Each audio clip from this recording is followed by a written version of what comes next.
Now for a little shading practice. The first one we're going to do is real easy. It's the contour positive line. And that is very similar to writing.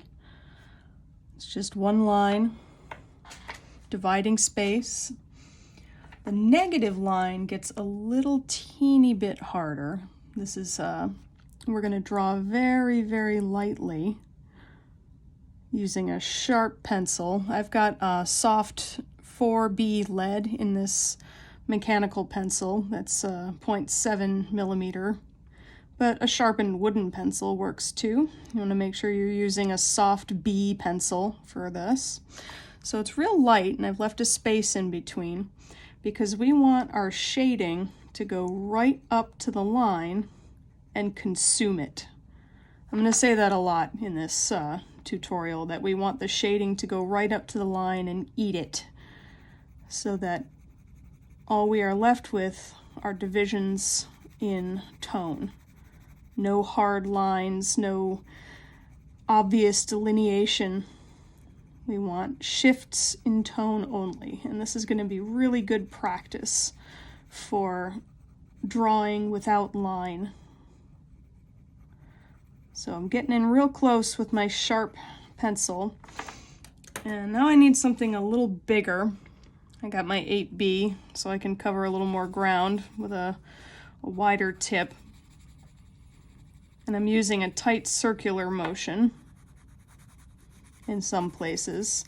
You don't want to press too hard, so you're going to end up with streaks. If you press too hard, you're going to end up with indentations in the paper. The lead's pretty soft, or graphite, I guess I should say graphite. It's pretty soft, so it'll spread. You don't need to press super hard.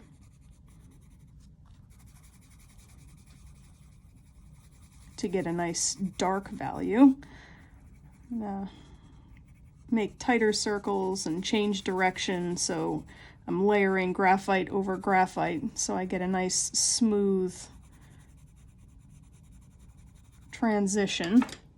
And to really smooth it out, head in there with your tortillon, your blending stump. If you want to be fancy about it, you can say it in French, tortillon.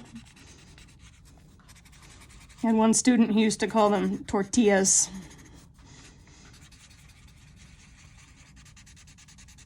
They're just rolled up bits of newsprint. So I'm using my tortillon to smoothly blend my graphite. And if I lose a little bit of it, that's where your eraser tools come in. You can use your click eraser to lift out any mistakes or graphite that doesn't belong there, and then a sharper tip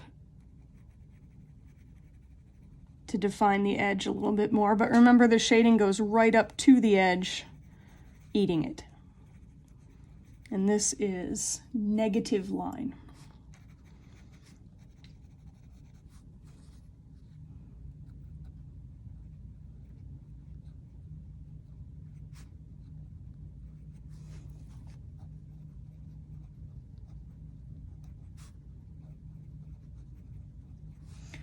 The next piece on your shading practice is a negative flat shape to positive flat shape, and this is just dividing the image into two parts.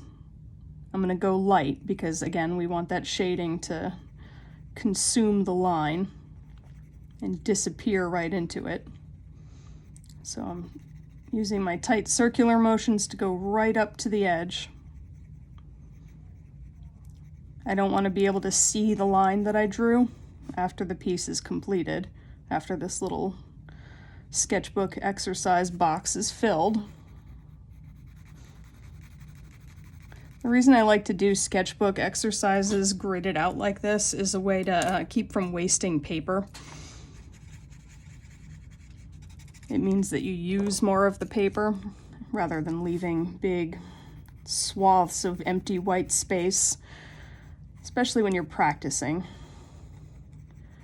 It also makes for a nicer looking sketchbook when you open it up years later. good to start thinking about even sketchbooks as single compositions.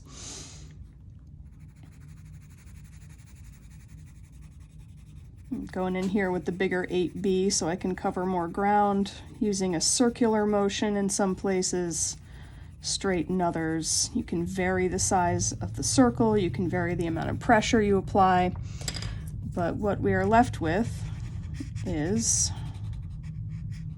no line, only changes in tone.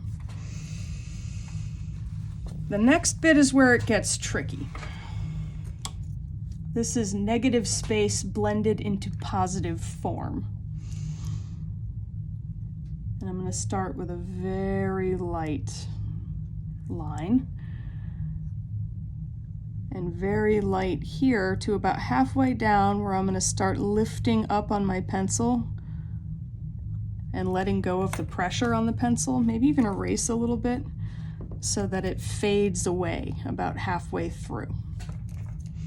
The heaviest darks we're going to put in the upper left section.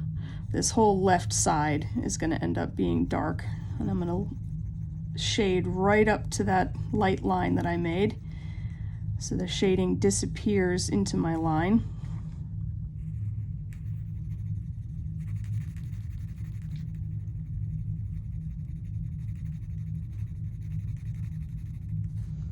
Filling in what I can with my mechanical pencil because my 8B is in need of a sharpener. I don't have one at hand. But again, with the circular motions, it makes for a smoother look rather than trying to draw straight lines. And see, I'm holding the pencil a little differently than I would if I was writing. I have a looser grip on it, so I can more easily change direction and change how much pressure I'm applying. So when you're writing, it's usually the same amount of pressure all the way through, but with drawing, we vary the amount of pressure. So you might want to vary your pencil hold. Some people like to do this, some people like to really keep it quite loose. I like to kind of go in between so I can change up my grip and change up how much pressure I'm putting on. Up here, it's going to be pretty dark. So I'm going to lay down some graphite, and it's good to start thinking about graphite drawing as a way of painting. We're going to be taking the paint, the graphite that's already here, and spreading it down using a very light touch because my blending stump is very, very dirty. So I don't need to press very hard to get the graphite to move for me. I'm going to use my finger too because I want it a little bit lighter.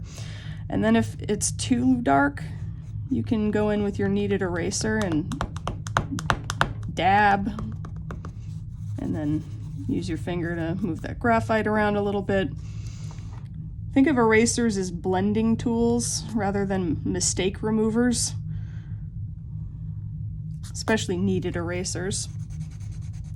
This I'm using as a mistake remover. I'm trying to get the edge cleaned up a little bit. Of course, my finger's all dirty. I'm getting the paper all dirty. But that is negative space blended into positive form.